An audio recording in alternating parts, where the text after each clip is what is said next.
I made $1,000 in February of 2024, but I should have made $4,000.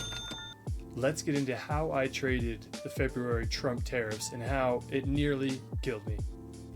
So right after about Valentine's Day is when I sold all of these puts on these various positions. I sold puts on SPX, I sold puts on NDX, I sold puts on MSTR, I sold puts on Nvidia, I sold one put on Netflix, and all of this I received about $4,000 of total credit from all of these sold puts that I had.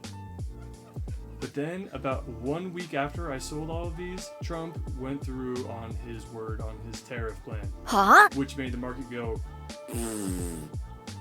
And as the market went,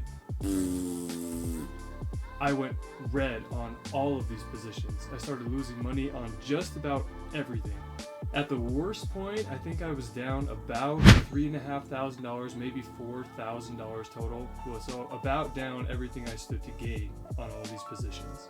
So I had to employ a strategy we call batten down the hatches. That means that I had to get out of some of these positions for a loss. I had to get out of this, and even this.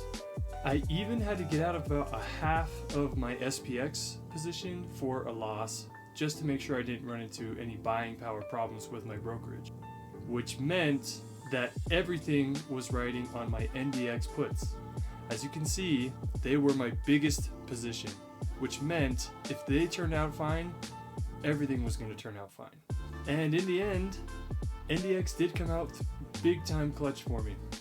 I realized almost the full profits of this NDX position, which was about over $2,200, which meant all of my losses that I took on these other positions and the loss premium by closing out of them early came out to me making just about $1,000. And that's how I survived Trump's tariffs of 2024. I sure hope that he puts those behind us and that we can move on to greener pastures. But it's pretty incredible that I was able to actually make money during an actual stock market correction of 10% on the S&P 500 and 14% on the NASDAQ while holding sold put positions on them. Incredible. Hopefully you guys can see the power of selling some of these far out of the money puts on these indexes, and you'll stick around to see how I do it next time.